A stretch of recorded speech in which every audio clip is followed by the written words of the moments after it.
Yo guys, what is up, your boy JadeJonny back here. How you doing today, you beautiful people? Today we have a little bit of a different video. It's a partnered video. It's not a sponsored video. I'm not getting paid for this. I just really like the game and they asked me to be a part of it. So here we are.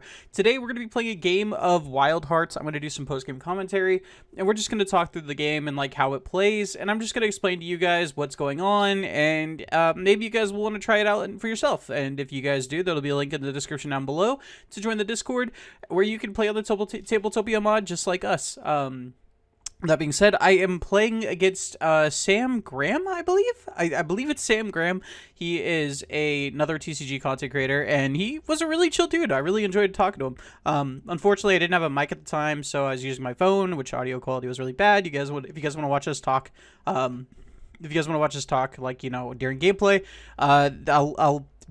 I'll add his channel in either the title or the description, one of the two, so you guys can just go there and listen to us talk. But I want to go ahead and walk through my mindset because I feel like a lot of the people who know how to play the game kind of slept on me a bit while we were, slept on me a little bit. But I want to talk about the deck a little bit as we go through the game, and we're going to start setting up. So essentially, to start setting up, each player has two locations, two familiars. Think of it like, in like Chaotic, obviously you have, your individual creatures, and then you have locations. But you'll have access to these two familiars, aka the creatures. At any point during the game, you can put them on the board at the start of each round, and then you go, and then they count towards points where you score the location. So, if you guys have ever played Marvel Snap, or if you guys are interested in the new Rift Run, the new, I believe it's Rift Run, the new League of Legends TCG, it's similar to that. It functions similar to that. So one of us is going to get to kick a location. I believe I get to pick a location, in which case I'm going to be, I do believe I kick the location, in which case I'm going to be kicking the location that prevents, is essentially a floodgate. It increases the amount that you have to pay per card to play inside, no, you can't play 2 cost or above. Or you can only play 2 cost or above into the location. So I'm going to get to choose a location. I'm going to kick this Griffin's Crag because my deck consists of only 2 or lower cost creatures. So obviously I do not want this location in play. This is going to prevent me from playing the game whatsoever. So let's go ahead and kick this location. I mean, a lot of people would probably question that, but I think if you guys saw my deck, it's kind of self-explanatory. So my deck is a more control variant deck. I don't like playing control in most TCGs. However, I am playing to win this one. I do want to start off my Wildhearts career with, a good results, very good results. So I am going to be playing to try to win this event, in which case I decided that I'd be best off playing Special, which has a lot of removal and ramp, and also having Tactics, which has a lot of movement and control options with it. So Vesperune has an ability that allows me to reuse the abilities of my debut characters. So if in terms of Magic the Gathering, essentially it would allow me to activate my Enter the Battlefield ability again, kind of thing. So I'm definitely playing a lot of cards that use those abilities. Right now you can see I have three creatures in my hand. Vortsnail allows me to play a token that allows it to, that essentially counts as the blocker, a blocker for all abilities. And Crocian allows me to move creatures while also gaining victory points. If a player hits 20 victory points, they win the game, or at the end of the 4th round, the player with the most amount of victory points wins the game. So really, I'm trying to win incrementally while also preventing my opponent from gaining too many victory points from locations. Unfortunately, my opponent does kind of counter me with having Chrism, which has the highest base total power of any of the familiars in the game at the moment. So really, my 1 and 2 cost creatures definitely aren't going to pair up very well into that Chrism. So I'm already having to think about how I'm going to outmaneuver that. Thankfully, though, the game does have a mechanic that allows me to essentially ignore Chrism for almost the entire game, which I do love and I do appreciate very, very much so. It's going to be really funny when we get to that part. So at the start of the game, each player gets to put a card from their hand into the resource zone. Think of it like dropping a land, but instead both players do it at the exact same time, or gaining mana at the start of your turn, kind of thing, right? Through most of their card game mechanics. In this case, resources also sometimes have abilities called support abilities, which allow you to essentially use another effect while they're in your resource system. Not all cards have the support ability, but some do. And I do start off by having a support ability myself, which is Alistair's Guide. It allows me to remove a creature on my board to give one of my familiars +1 power, which is just really good value overall because, as you guys obviously have not seen yet, Glassify has the ability to where whenever you would score a zone at the end of a round, instead it scores, instead of to its own zone, it scores into its adjacent zones. So by having it in the middle, it provides 6 powers worth of value instead of, the 3 that it has printed, kind of thing. So really a very powerful card Glassify is. I do love myself some Glassify. I really do.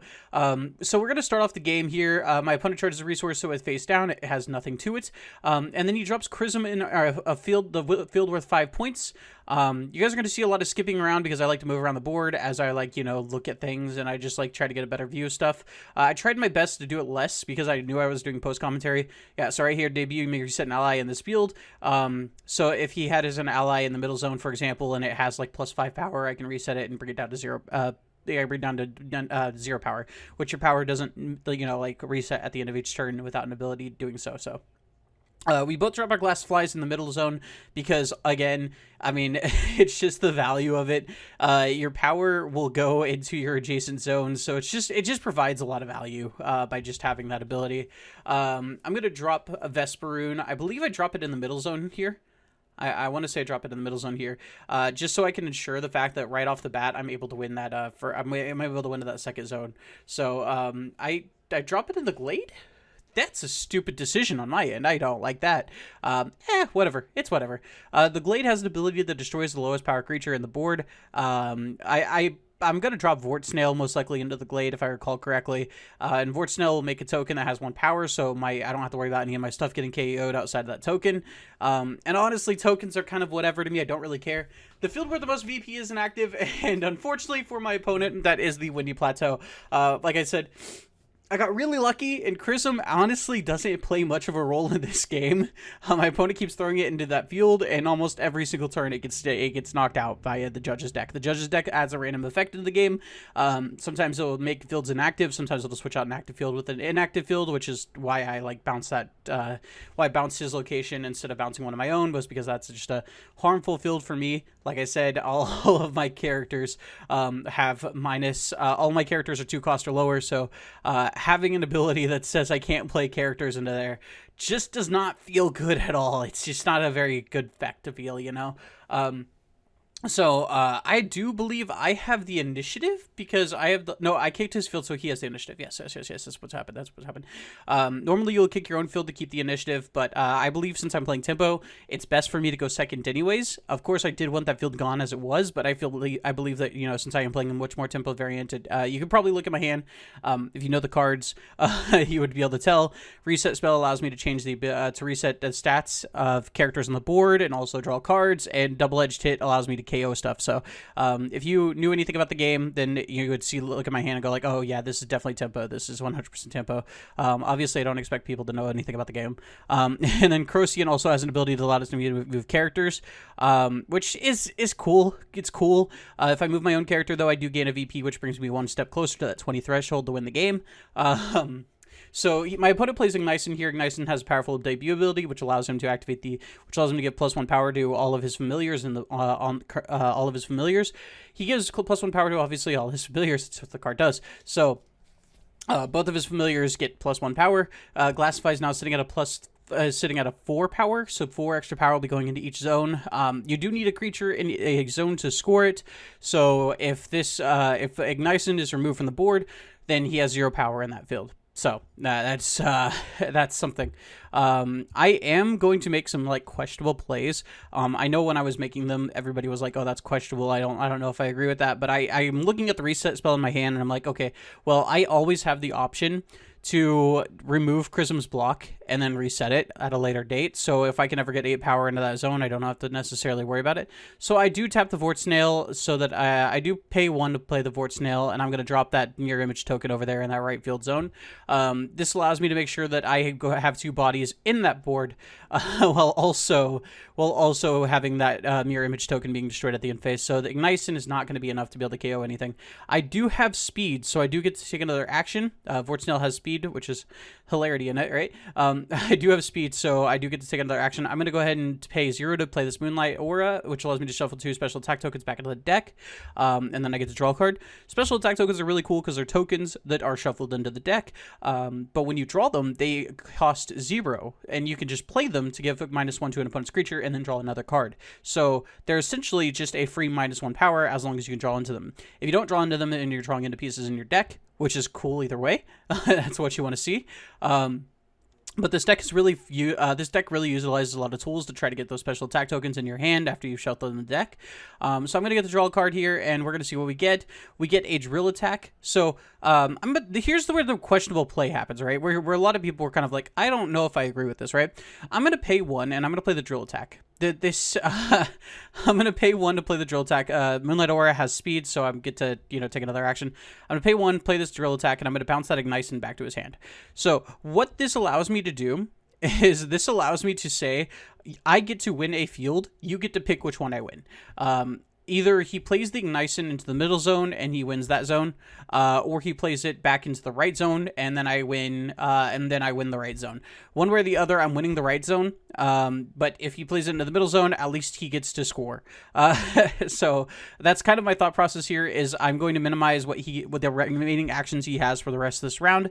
Again, if he puts it into the right zone, then I am able to essentially say, okay, well, I still win this zone. You don't stop me from winning this zone. And then nobody scores the middle zone. One way or the other, I'm controlling the amount he does. If I leave the Ignition there, he can play another card into the right zone and potentially risk me losing it, or he can play an ability that allows him to move the Chrism into the right zone, essentially losing it, and then also playing a card into the middle zone or something like that, right? Essentially, my goal here is to cut off as many risky access as possible. Now, we both do start the game with a card called Inspiration face up on the board, and what it does is we can flip it at the start of each of our. We can flip it as an action. As you guys can tell, we're going back and forth unless the card has speed. Every time we play a card, the opponent gets to take a turn. So that's essentially what's happening here. Okay, now Alistair's Guide does allow me to move a character to another zone. So I'm going to move the Vort Snail into the middle zone, and what this does is the mirror image token will be KO'd by Haunted Glade during his turn. And what that does is that my Vesperin has 3, his Ignition has 2, so essentially I will be guaranteed to win that zone if he just replays Ignition. If he plays Ignition in the middle zone, now we are tied. Now I believe I still win. I believe Vort Snail has 2 power. I might be misremembering something. I think I'm misremembering something. Vort Snail has 2. Vort Snail has 2 power, and Ignition has 2, and Ignition is 2. So, sorry, I'm trying to remember all these card details off the top of my head. Essentially, so what happens is if he plays it in the middle zone, we'll tie. If he plays it in the right zone, we'll also tie, I believe is what the situation is. So he's going to play it into the zone that minimizes the amount of points that I get, in which case it'll be going into the middle zone. I did play the drill attack, so I do not have speed. So I will pass the priority back to him without taking initiative. I will pass the priority back to him without taking initiative. And then I believe he just ends up playing Ignition here. I want to say he just ends up playing Ignition. In which case, if he does, then what's going to happen is he'll get the power bonus. But I'm sorry. During this, we had judges interrupting us anytime that we had a question or anything like that. Okay, so no, he plays Pingua here. I love this little Penguin dude, bro. He plays Pingust. He shuffles 2 special attack tokens into my deck and then into the deck, and then whenever it's KO'd, he gets to play a mirror image token. This essentially wins me the right zone because he has no cards into it. And I believe I have a total of 7 points, counting the Glassify and the Vesperin. He can activate the Inspiration here to move a creature. Actually, Pingos doesn't have speed, right? Yeah, no, Pingos does have speed. So if he wants to take the initiative, he can. I want him to take the initiative because that means he's not going to be flipping the Inspiration to put Chrism into the right-hand zone. I do want him to take the Inspiration right now, or to take the initiative right now, just to limit the amount of cards that he has access, the amount of actions he has access to. So we're going to see what he does. I believe, did he take initiative? Where's the token? the token blends into the playmat. So, okay, so you did take initiative.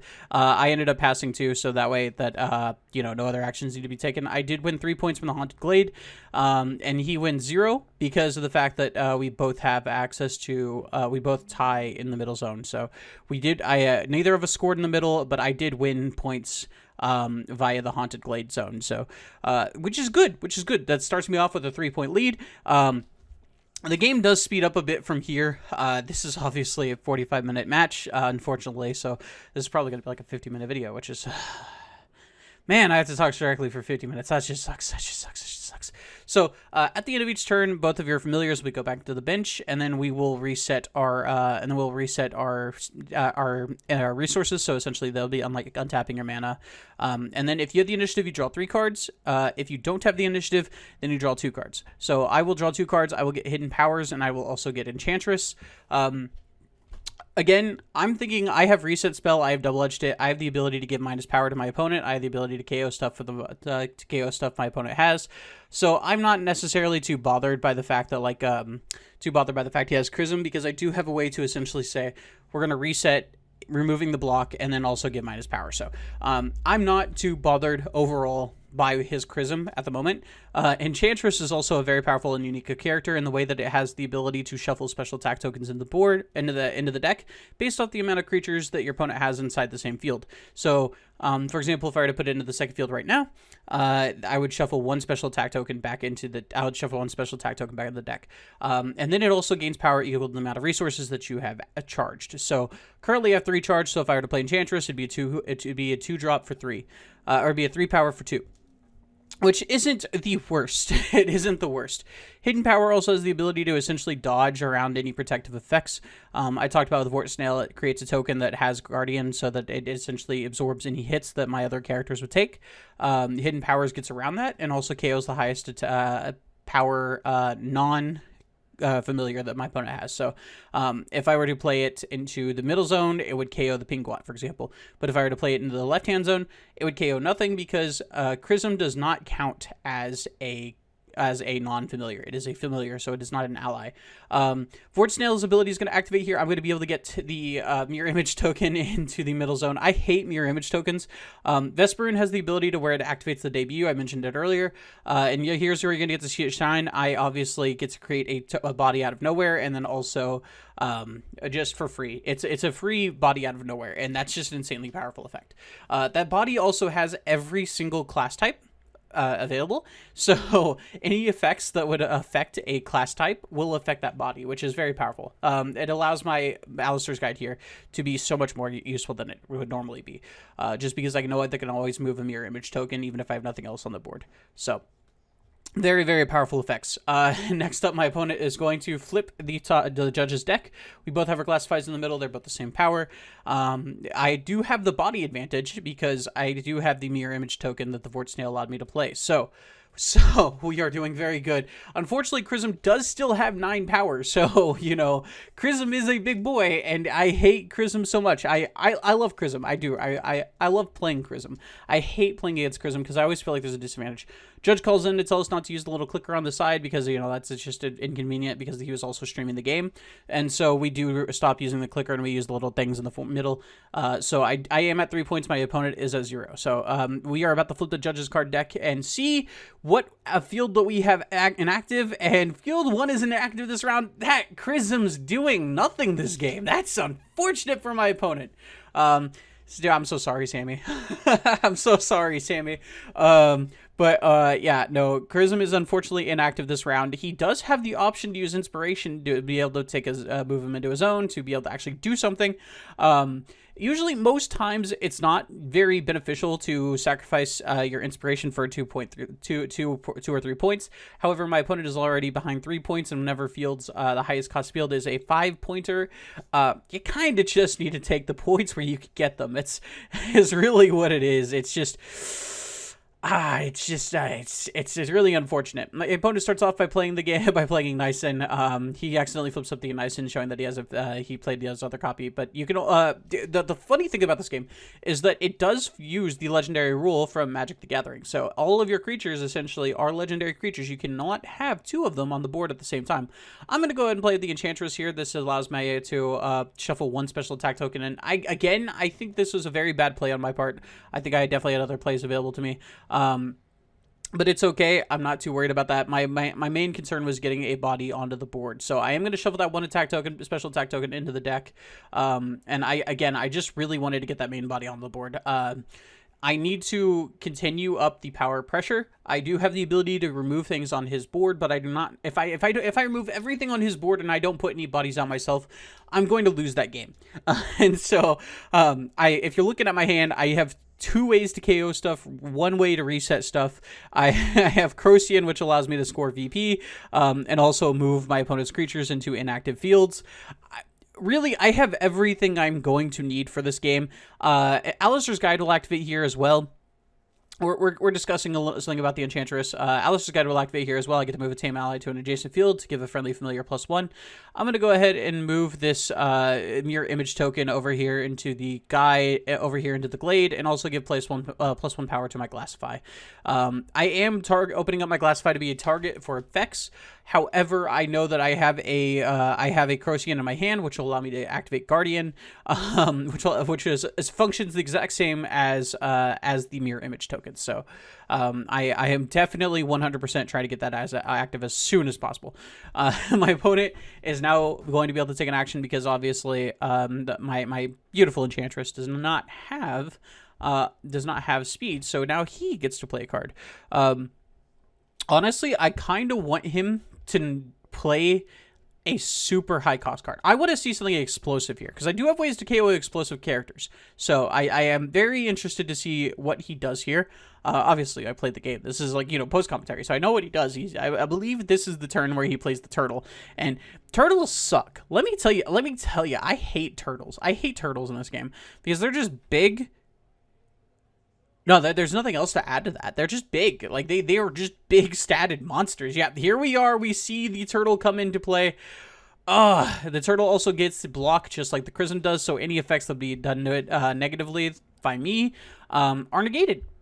Cancel the next opposing effect that the opponent would use on this card and negate it. So yeah, not something I like to see when I have 3 cards to essentially reset or KO a character. So not the best thing for me. I'm not gonna lie to you. I don't like that. However, it does also remove all of my opponent's resources, so now I can start playing cards. The downside is I don't have any cards to play. Obviously, I do have the Crocian here. I could use it to move my Vort Snail into another field. If I'm thinking ahead, what I do is I play the Crocian and I move the Vort Snail into the left-hand field, which would allow me to essentially leave the last 2 zones open, the middle hand and the right hand. This would enable me to essentially say, okay, well, I always have access to all my fields at any given time and zone.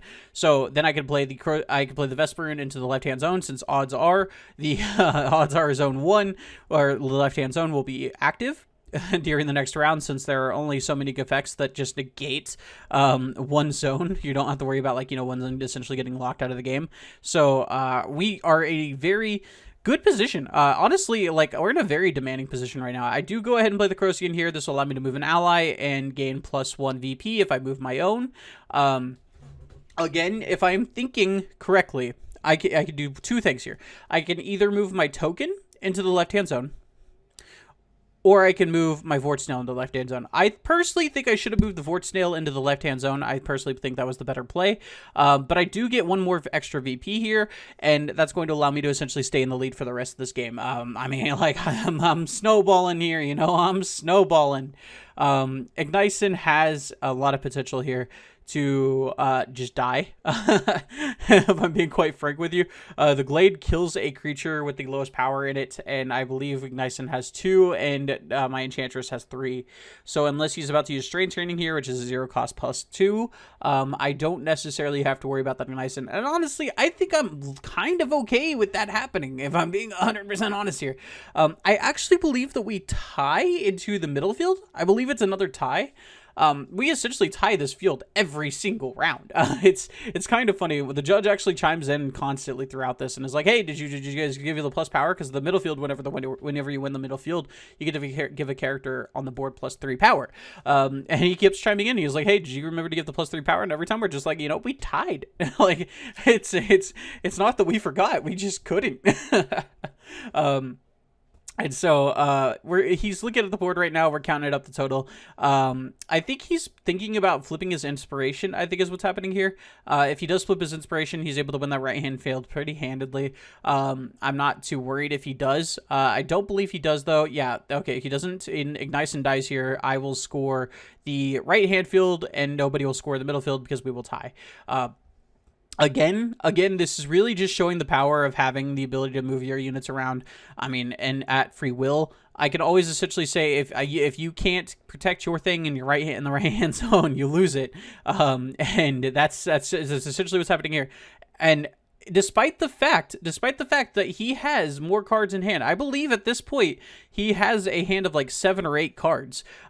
Despite that fact, I'm still doing more. I still have more things I could do, and every turn I'm playing more cards than him, just because the average cost of the cards that I play is so much lower than his. Right now, every card in my hand costs 1, with the exception of hidden powers. This Lucky Hat has a very powerful ability. It allows it to where you can play a card for a cost of 1 less. Or its support ability allows you to play it into the support, and whenever you use it, you get to draw a card. Imagine every time you play an island or you tap an island, you get to draw a card. That's essentially what this card does, and I mean, it is very, very good. Especially in a more control-oriented deck. If you guys didn't read Shaper Magic, it also has the ability to reset a creature in every single field. And it is a very, very, very, very powerful ability. Not only that, but after you do that, you also get to switch the location of 2 different fields. So you know how like that Chrism has been fighting for that 5 VP every single turn in that location? I can essentially say, if you do get to the point where you're doing that 5 VP, I can just tell you, no, you get 2 instead. And my opponent will not like that. Sammy will be very upset if I do that to him. So essentially, I have full control of the game at this point. I am also sitting at 7 points to Sammy's 0. So, I mean, I have a very, very clear, defined lead right now. And my hope is to continue this lead. I'm going to go ahead and play the Vesperine, and that's going to target my Crocian. So I'm going to get to move an ally, and that's going to give me another VP. And by doing that, oh my god, it just keeps going. I'm at a total of 8 points. I need 12 more to win the game. I'm not going to make a push for 12 more. My point at this point is to make it to where he can't score as much as I have.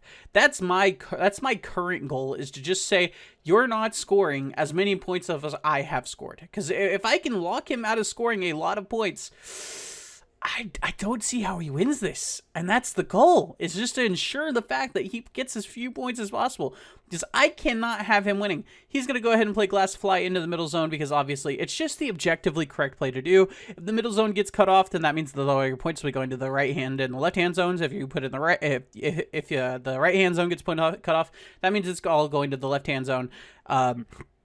Really, just put a Glass Fly in the middle zone is just always the objectively best choice. I mean, and almost always. I'm sure there's a couple where it's not. I'm sure there is a couple niche scenarios where putting it in the middle zone is not always the objectively best choice. So my opponent flips it. The player with initiative chooses which field is inactive this round. So he's going to get to pick a field that, neither of us can score in, and I'm pretty sure it's going into that Glade. I'm almost certain it's going into that Glade, since he has the point advantage in the left-hand zone and in the middle zone. But what he doesn't know is I have the potential to do anything I want. I cannot be stopped. I am a titan of control at the moment. I have so much power. Oh, nope, it's going into the left-hand zone. I lied through my teeth. It's going into the middle hand zone, and the right hand zone is open to score in, baby. I have the most amount of control I could possibly ever want in this game at the moment, though. I have the ability to reset not only 4 creatures with reset spell, 1 creature with Shaper, 1 creature in each zone with Shaper Magic, so up to 7 creatures with Shaper Magic and reset spell. I have the ability to KO 2 creatures, 1 with hidden power and 1 with double-edged hit.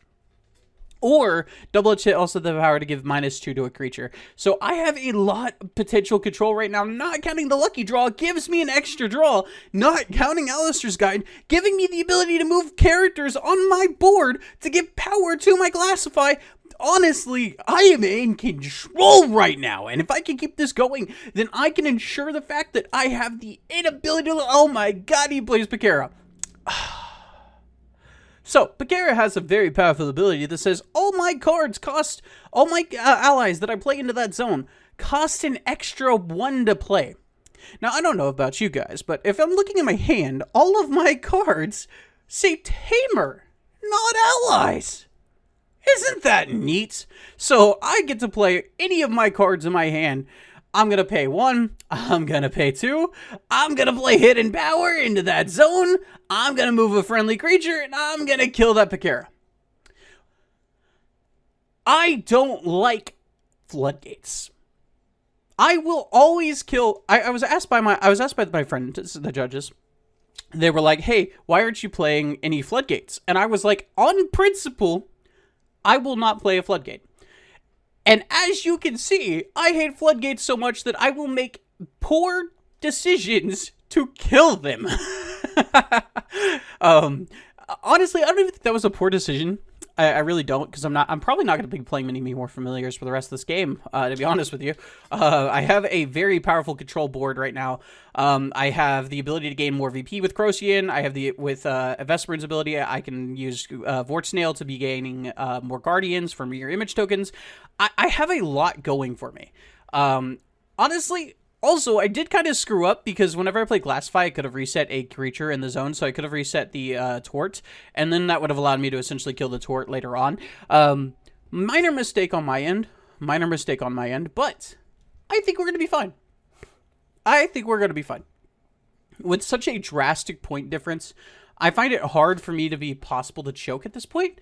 If he wins both zones this round, I believe... Glade is 8, Glade is 3, the field is 5, so he could technically win 8 points this round. So he does tap everything out so that he's able to put another Pakera down, which again, guys, look at my hand. This Pakera is nothing. I don't care that this Pakera exists. He also tapped the Sylph Amulet, which allows him to move a creature. Go ahead and move that creature, buddy. Go ahead and move that creature. I have the Shaper Magic to be able to say, no, I don't care. So I don't care. I sounded a lot meaner than I mean to, but Sammy's a really cool guy. I like you guys have got to go hear our commentary and like us talking. So I'm gonna go ahead and play reset spell. I'm gonna choose field 1, and then I get to reset up to 4 different creatures in that field. I'm gonna choose the Chrism. Essentially, this will remove his block, and I will get to draw a card because I get to seek X, since that creature did have plus power. So I will get to remove that block and draw 1 card. He does remove the counters, not realizing the fact that his block will cancel this out. But it does cancel this out, so I will get to draw 1 card. And this 1 card kind of changes a lot. If I'm being 100% honest with you, this 1 card does change a lot. It's not the best card I could possibly draw in this situation, but it is a very, very, very cool card. It's one of those cards where it's like, you know, a lot of players would love to have this in any other game. So I'm gonna go ahead and draw that 1 card. He's just quickly reminding Sammy that he does have blocks, so he's not able to. So he does keep the power. I do draw a Foxtail Necklace, and now you guys might have misremembered this or forgotten this, but Enchantress does have a very powerful ability that says it gains +1 power for every single resource you have. Foxtail Necklace has the very powerful ability of being a really cool tattoo on our community manager Don's arm, and also has the very cool distinction of adding itself as a resource though it does come in tapped or exhausted in terms of Wild Hearts. So, Pekera at the end of this round will be KO'd via the Haunted Glade. Whatever. Who cares? Glassify is also an active. My Glassify is also active. Reset spell does not have speed, so my opponent gets to make a play here. If he passes without doing anything, that means he gets to keep initiative. He still has the option to play Inspiration. If he has a 0-cost card in hand, he could still play that as well. But I believe he ends up passing here without playing any other cards, in which case I'm going to go Foxtail Necklace, Foxtail Necklace. I have 6 power inside of the 6 power inside of that zone now, not counting the Glassify, which I believe brings it up to a total of 9? Nope. 11. So, yeah, I'm definitely winning that zone. He did pass priority, so I can keep playing, because, and not only that, those also have speed, so there is nothing stopping me from playing here.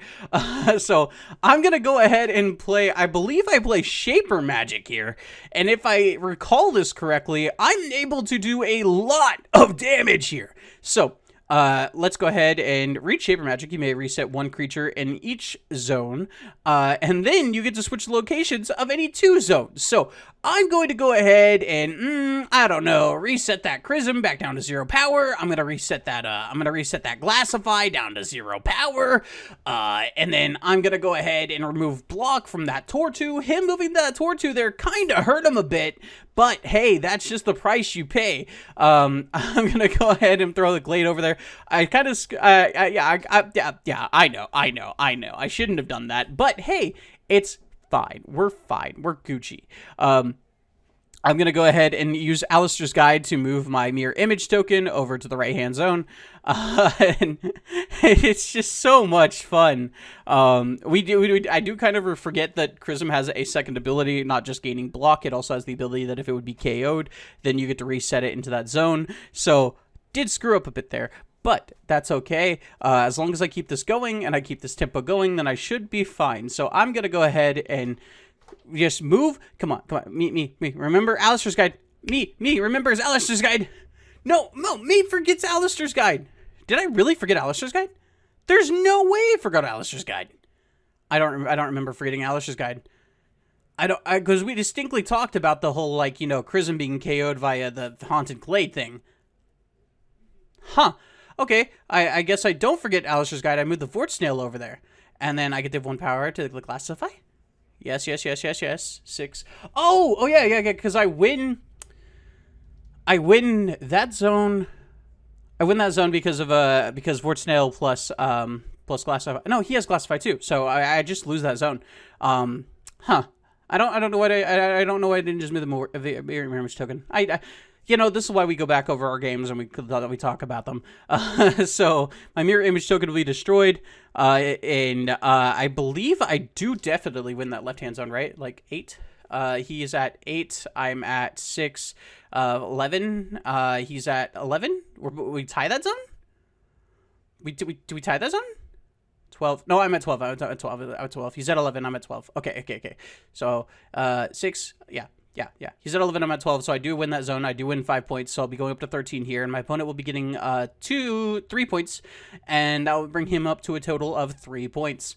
So, I believe at this point I'm thinking out loud, and if he doesn't have any ways to win VP, then I win the game. And I believe I verbally tell him that. I'm like, hey man, like, you literally just do not have enough points to win the game at this point. You quite literally just do not have enough points to win the game at this point. Why did I move that? Oh, I flipped the Inspiration to move that. Why did I do that? I don't know why I did that. 8, 11. Yeah, I don't know why I did that. Why did I do that?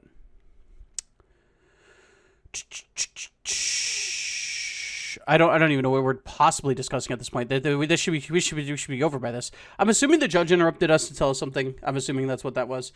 And we just got caught off track. But yeah, so I do win this zone, and I do go up to 14. How do I go up to 14? I should be at 13. 5. I was at 8. I gained. Oh yeah, because I was at 9 because of the Crocian, right?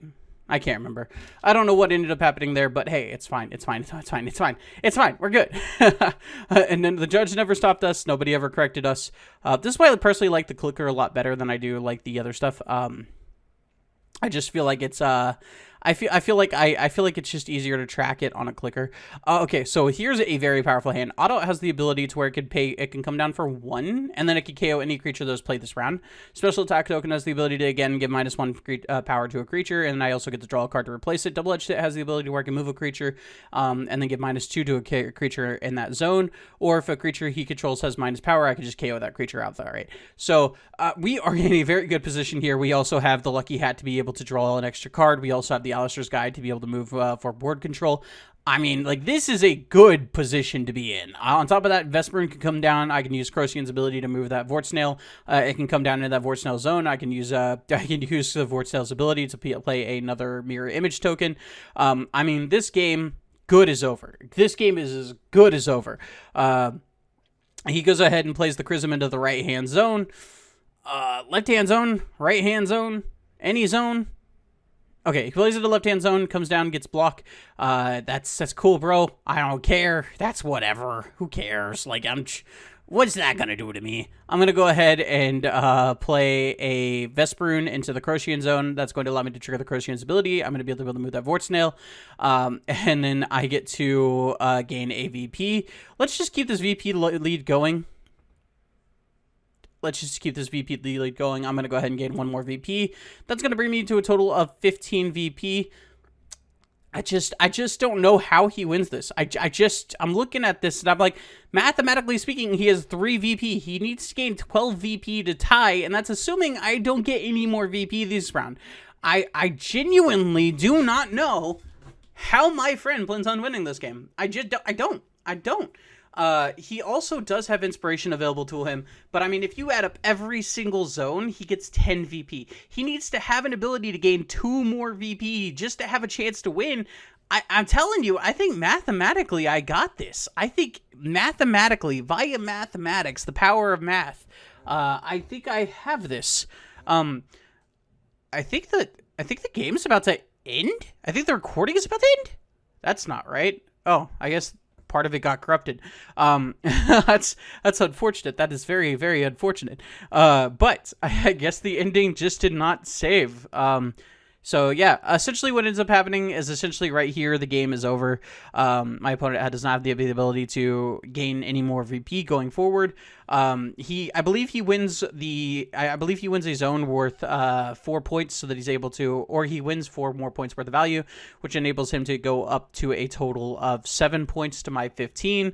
It was a he wins the crag, which gives him 5 extra points, which brings him to a total of 8, bringing the total difference to 7. So Sammy did a very good job. He played very well, but unfortunately, I just had too much control. I had too many answers for everything he had, and I just really did not care about the fact that his Pekera came back into play.